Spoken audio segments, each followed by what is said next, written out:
Welcome to this week's ECONversations for Southwest Riverside County. Thank you for joining us. Today we're joined with Scott Agajanian, City of Murrieta, Rob Moran with the Riverside County, Kimberly Davidson with the City of Wildomar, and Gina Davis. I'm also on TV. Wow. Actors from a league of their own. Good job. That's right. She is in a league of her own. That's there right. You go. There you go. But good one. So thank you for joining us this week. We want to kind of talk a little bit about, even though with all the struggles that are going on, there is opportunities for growth, for expansion, for relocation. We want to talk about kind of what is kind of going on right now and what we're seeing. And so, I'll kick it off to what used to be our resident Wilson, Mr. Rob Moran with the county, to kind of give us an overall perspective from a county perspective on what he is seeing and what we're hearing, from that angle. Well, Gina thank you, changed her Patrick. name. They're going to be looking for you at City Hall. There was this Gina Davis. Gina Davis. I think you caught us at happy hour, not at ECONversations hour. I think, as we were, talking beforehand is, there's so much emphasis on the negative, which obviously, there's a lot to be concerned about. But, I've noticed there's a lot of activity in the marketplace that is, sort of just normal, economic development and business attraction leads and activities. And, we still get the leads that are really solid, that there are people that want manufacturing facilities or logistics facilities. You still get some of the kooky ones that, want these sort of extraordinary, we get those in economic development, folks. That's just the way it goes. People have these interesting ideas and small business growth.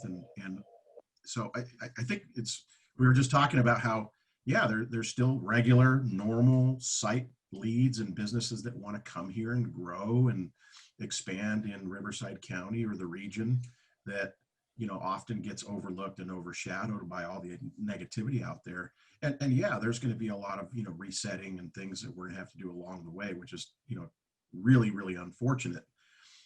But there is business growth and that's even taking away, the e-commerce side of it, which has obviously sort of been the belle of the ball, this whole time, because I think people in e-commerce were probably expecting sort of a gradual increase, and it's sort of gone like this, all of a sudden, and that's going to have some long-term, changes to that part of the environment. But we're seeing these industrial buildings get filled up with food manufacturers and other types of manufacturers, and we were just talking about how residential in Southwest seems to be pretty active and hasn't been put on pause or anything. So I'm still excited about all the other things, and I think that once we do get to a point, hopefully in the next, sooner the better, but it looks like it's going to be a few months of sort of reopening and vaccines being widely deployed, that it's going to be sort of that V. There's going to be all this activity, with some of these smaller businesses that are currently really, really getting hit hard. And of course, that's the gap we're trying to bridge.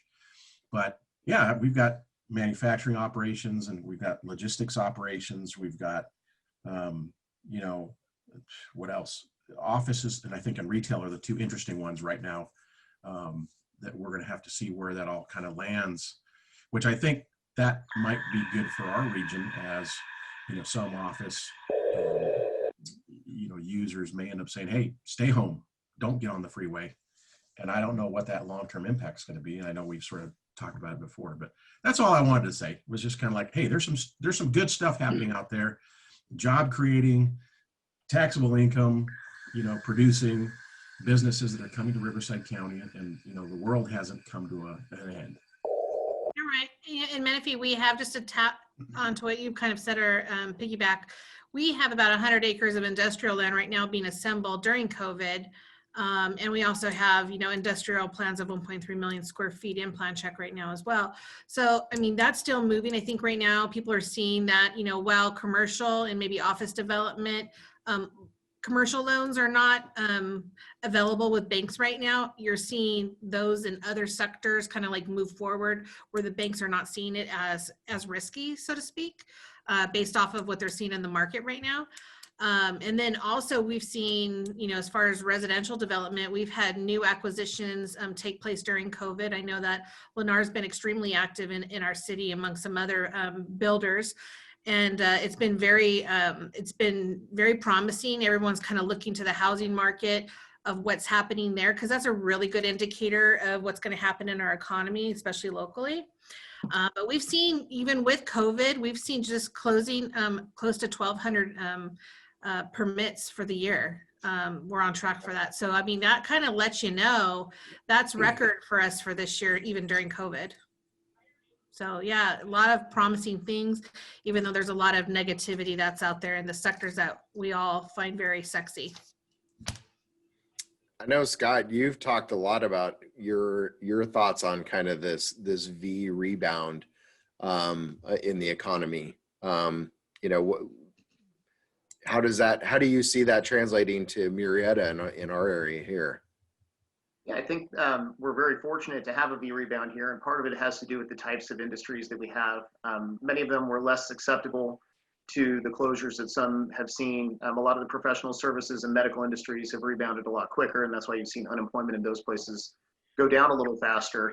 But just like Rob and Gina are talking about, we've seen opportunities that we didn't have before because of some closures. Sometimes things come along that are outside of your control, and we can't stop it, but we now have some spaces for industrial, for example, that are allowing some of our manufacturers to grow into larger spots because suites are open that weren't open before. And some of those were used by entertainment uses, places that didn't necessarily fit into a business park, but had found a way to get into a business park over the years. Well, when those spaces opened up, the existing manufacturing base has started to expand and look to grow to new spaces. So you're seeing people jump from 10,000 square foot buildings to 35,000 square foot buildings to increase their load that they couldn't do before. They were kind of trapped in the locations that they had. It's not the way you want it to happen, but it just so happened that way. And it's really given an opportunity. Some of these are kind of major employers who pay a little bit more. So you're creating a new job base that wasn't there before just by allowing companies to expand that didn't have that ability. So that's been kind of an interesting find there. I think Rob spoke perfectly to the fact that, retail growth right now probably isn't crazy, although we're still seeing some. Obviously, we have a major center that's been going on for years, the Vineyard, which is still chugging along, that's Costco anchored. We've got a new floor and decor coming in. We've got some retail stuff coming in, but really what we're seeing is a lot of local expansions, entrepreneurs that had a certain size space, like 8-Bit Brewery, who was able to acquire more suites within their center and expand to include bottling and additional manufacturing of beer in this case, because Patrick's in town. So everybody has to scale up with beer when Patrick lives in the city. And some of those opportunities are really kind of cool. When we did the economic outlook this year with Kim, with the Murrieta Wildomar Chamber of Commerce, we did a couple of slides just on expansions, because this has really been the year of expansions in the city of Murrieta. Everything from the Chef's Grill doubling their space and taking a restaurant space and adding the suite next door and expanding over it, to West Coast Exotic Cars growing from 4 small industrial buildings up to a big 80,000 square foot building on the corner of our auto mall. There's a lot of companies in town who have slowly been plodding along and waiting for the opportunity to strike, and this became that opportunity. And this brings a good point, Scott, as we have, it sounds like there's an echo or something. Darth Vader somewhere. Yeah. God. It's this idea, it's not an idea, but it's the importance of expedited permitting.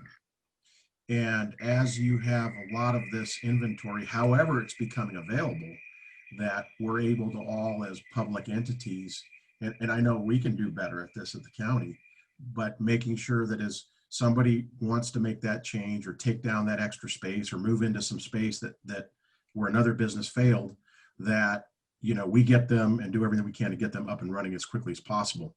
And I think that's, that sort of dovetails on this whole idea that as these businesses are coming in, because there's some ground up development occurring, of course, but it's, as there are these vacant units, it's let's get them through that permit process as quickly as possible. And that's one of the things that I would say, that if you're out there listening, that contact your economic development people. Yes, you want to talk to the planning folks and building and safety and everybody else in that sort of regulatory side of the equation, but definitely reach out to the economic development folks that you see in front of you, because that's what we're here for, is to help you either identify what those things are that you need to do, or to kind of help you get over those burdens, as you're there. Because every project's going to have, a hiccup along the way, because somebody wants to do something that may or may not be allowed. So reach out to us is what I would say, and help us get you through those permit processes. Because sometimes what happens is you get a small business that's going through the process and they don't even know that there's somebody there to help them. They maybe hired an architect or somebody and they're doing their thing, but they don't realize there's a team of people here to help them out. So if you're listening, reach out to us. Please. Yeah, and I would say Wildomar is seeing the same thing during this COVID shutdown. At first, it slowed down quite a bit from March until maybe May or June, while everyone was kind of stinging from what was going on. But then we've picked up quite a bit. We've had, Wildomar is in a little bit different scenario than some of our counterparts throughout the county.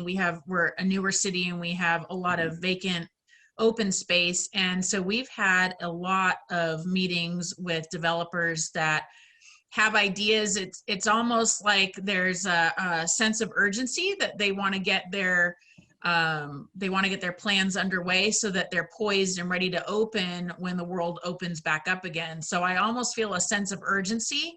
The developers, our phone has been ringing. And if you're an economic development person, that's always a really exciting thing when your phone is ringing, when it's coming this way. And it's been ringing a lot. We've had a lot of Zoom calls recently with different developers on different properties. And and that's really a lot of fun in a lot of ways, especially because when we're spending the day not talking about COVID related stuff and it feels like life is normal again, and we're meeting with developers, even if it is virtually, and talking about potential projects that are coming in. But that's something that we have definitely seen in Wildomar. And like I said, it almost seems like a sense of urgency. They want to get it in, they want to get it approved so that they can begin construction and get it open by the time that the world opens back up again. So that's been kind of interesting during all of this, I guess, as well. Yeah, one good point Gina makes often is about the liquidity markets, especially for hospitality industry. And I think we can all agree that hospitality is probably going to be, it was one of the hardest hit, but it's going to be one of the quickest to recover when things are free and open, right? Because I think there's such a demand out there for activities and things to do. And I think we sit in such a great region to receive that kind of demand.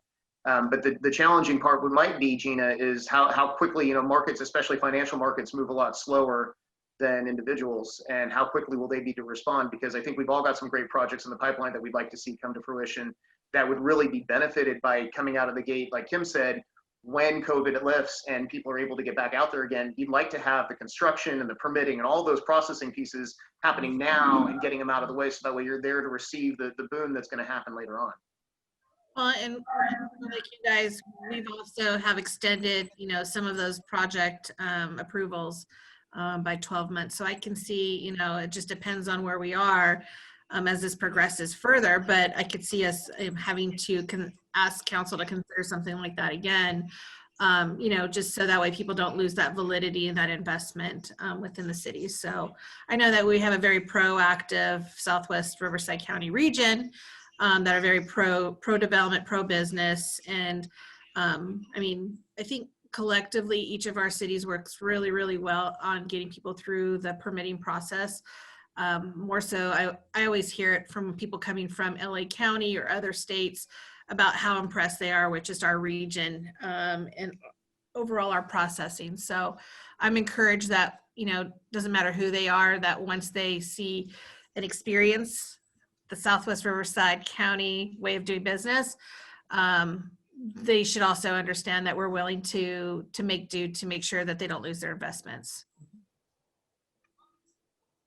Very good. So what you're saying is once you go Southwest Riverside County, you can't go back. That's right. No. Plus we have wine.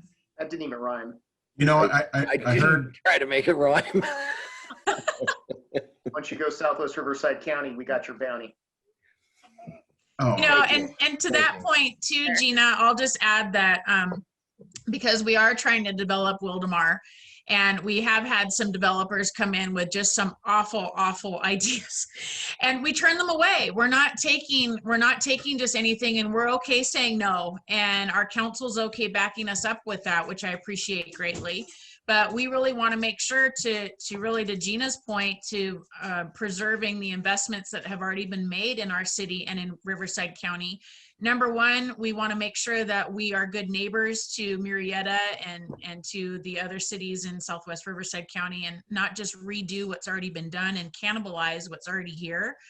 And that's very important to us in the city of Wildomar. And so we're looking for creative, which try having that conversation with the developer. That doesn't go over really well, but I'm getting really good at it. But we don't, there's no point to just redo what's already been done and cannibalize what's already here, because you know, and I think a lot of people don't realize how closely knit Southwest Riverside County is. And we're very committed to not just redoing and, you know, what's in Murrieta or Lake Elsinore to our borders and putting those guys out of business to benefit ourselves. That doesn't benefit us. And that's what some developers and some outsiders that aren't in Southwest Riverside County, they don't realize how much we collaborate and how much we all try to help one another. So we have turned a lot of people away. They're very surprised, because actually some of the things that they've brought to the table have been not awful, and they might even generate quite a bit of money for the city. I won't get into details what they are, but they're not what we see for that particular vision of the area that they're talking about. It's not going to go well because of what's around it, or whatever the myriad of reasons are that we say, no, thank you. We'll stay with vacant land until the right project comes along.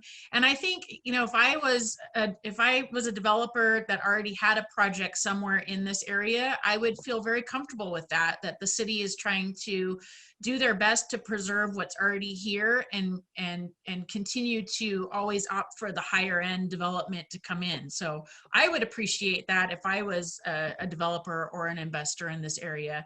And it certainly is going to bode well for all of Southwest Riverside County that we all work together to make this a regional regional area, not just a carbon copy of one another as you go up and down the 15 or the 215, that there are different reasons to be in different parts of our part of the county. And I think that it ultimately is going to make it what is such a draw for Southwest Riverside County.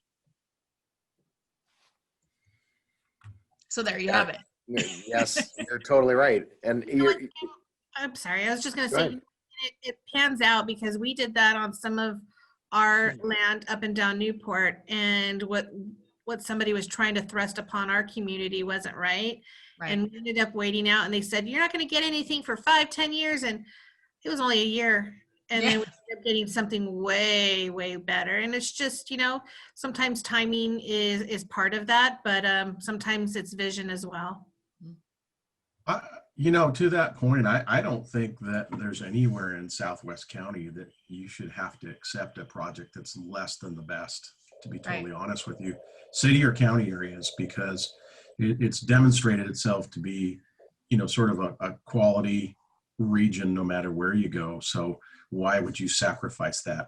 And that's not saying you're being inflexible. It's just saying there's some proposals. And again, to those that are watching, you know, we get proposals that come through that, you know, they just aren't either well thought through, or they're just not good quality for, again, a variety of different reasons. And you shouldn't, Riverside County in general shouldn't have to accept those types of projects, whether they just don't have good aesthetics or landscaping or whatever the case may be, or it's just a bad use at that location. Just a bad use, yeah. Maybe a duplicated use. Right, we keep getting some duplicate uses up and down Clinton Keith. And I won't say what they are, because they in themselves are not bad uses. It's just the location and the proximity to other similar uses. It's like, no, we don't need more of that here. You know, there's other places to put that, but we find ourselves telling developers no, at least right now, to some of the projects that they bring in. But I think that's people probably don't realize, you know, that we are also the preservers of the vision of the city as well, and to really hold true to that and try to bring in quality developments that are going to complement what we do already have here.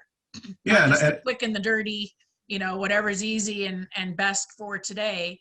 Because like Gina said, and we've told people before too, like we'd rather sit on vacant property for the next 20 years than spend 40 years looking at this bad development that you're, it's just not what we want to do. No, and I think what's most important is that we'll listen to you, we'll hear you out, and we want to talk to you about these projects. But I think there's going to be some give and take, and there's probably a point where if a project isn't going to fit, sort of that long-term vision, then it may or may not, work. But I think it's important for anybody who's out there is like, again, approach us and let's see what you've got, because we're going to try to work with you. But it may not be everything that you want to do. I think you have a receptive ear here. But again, I think what we want to try to do is like anything, right? We want to give you an answer. It may not be the answer you want, but we want to get you to an answer as quickly as possible. Yeah. Because it's that uncertainty that makes it very difficult. And we do always provide them an alternative location, by the way, once they show us their proposed development, and we might go, you know what, that really doesn't work here, but it would work really great over here. And that's really, sometimes they've said, well, we really want to be off Clinton Keith, which we get, but we always do provide alternative locations where we know that use is needed and it would do very well. Whether they want to take our advice and realize that we know the city better than they probably know the city, that's up to them. But we do always provide an alternative location, for them to look at. I found a lot of times it's not even so much saying, hey, you can't do this. It's just saying, do you know about the others that are in that marketplace that are coming to town or just came to town? A lot of times they haven't really done the research to find out what their market's going to be like and whether it's getting a little saturated or not. And I think this goes back to just the strength of having a good general plan, making sure it's updated. I know, Gina, you guys did a lot of work on your side, and so did we recently, with just making sure that what we're proposing to the development community matches what we're trying to have the city look like, so that when you come in, there aren't surprises, that we have a kind of a rule book to follow. Yep, we went so far to create a lookbook. So if you're looking for, inspiration and what type of development that we're looking for too, we've created a booklet to try and, help them along the way as well. So sometimes people are visual. Yep. Hey, Gina, is that like a development guide? It's an internal book that I made of developments that we've seen in and around, the country and even the state that we really liked as a community that we were trying to attract here to give people inspiration. Because we kept getting kind of that neighborhood center look and over again. And I think we're starting to blossom out of that as a community. And like Scott, you guys have your first, I think, like mixed use development. I think that's kind of coming in as far as with retail and office above. Waiting on funding, but we're approved. You know what I mean? Yep. Mm-hmm. So, that kind of development, they've always said would not fit in Southwest Riverside County, and I beg to differ. I think there's some great spots for that type of development that really makes sense. And so it's just getting people to realize that and see the vision. Is this book digitized, or is this something that you keep to yourself and share in a special moment? No, I can. Special moment. Make it weird. I'm just saying, when you get to the conversation, you then pull out the book. Yes, I have a book. It's funny, Gina, because I just started doing that too. We really haven't, Wildomar, we haven't had a long time to put something like that together. But what I've just started doing is when I go on my travels, like I just went to Nashville for 6 days recently, and I came across some developments there that I really like. And so I took some pictures. So I'm kind of starting to make my own, what I see is the future of what retail and commercial could be and how I could implement that into Wildomar. And so that's exactly my idea, is that when we get a developer in that says, well, like what do you want? Then I can pull out my book and go, well, this was nice. This was nice. And of course I'm being choosy on my travels. Not everything would fit into Wildomar. Yeah. I get that. There's certain things we're just not going to get. So I'm coming at it from a Wildomar eye and saying this could fit well with what we have and what our vision is. And then I'm taking pictures of it and putting together almost like a proposal book of it, so that I have a picture book to show to developers to give them ideas if they're lacking ideas too. So that's interesting that you say that, because I just started doing that. Yeah, It's like back when I had hair, they'd have the little book at the salon, right? And you would flip through and say, I want my hair to look like that. And then you did it one too many times, and then now there's no point. Right. Just like that, Scott. Just like that. Okay. I just want to make sure I understand it. Just like that beautiful dog ears. Thank goodness your vision for Murrieta is not like your current hairstyle. Scorched earth. I don't know. It looks like it's caught on to you, Patrick. Yeah, no, Oh, ouch. Now it goes all the way around. mine was given to me. So I think that that overall sense of vision is key. We've talked about this before, but and I reference this in the Wildomar state of the city too, is that the one really unique thing for Southwest Riverside County is you have 5 cities that have this vision now. You couldn't have said that 10 years ago, but now you can. And those visions all kind of align. They all kind of go hand in hand. And I think that is very, very unique in this state, if not in the country, because I think that helps development move forward here very easily. And I think all of our respective councils understand that and are starting to create those policies that kind of bring that to light. I know ours is right in line with that, and is starting to expect different types of development. So like I said, I think it's generational for some cities, and I think we're just at that next level. So. Yep. Very good. Well, I think that's a good place to wrap up this week's eConversations. I want to thank you guys all for attending again. And if we don't see you for a little bit, we don't see you for a little bit, but we'll probably see you before you know it. So on behalf of, and I just want to make sure, is the book called the Miss Davis book? I just want to, if not, that's what it should be called, is the Miss Called Davis. the Davis Lookbook. Yes. So, all right. With that being said, thank you again for joining us. We'll see you next time on the eConversations podcast. Bye. Fare thee well.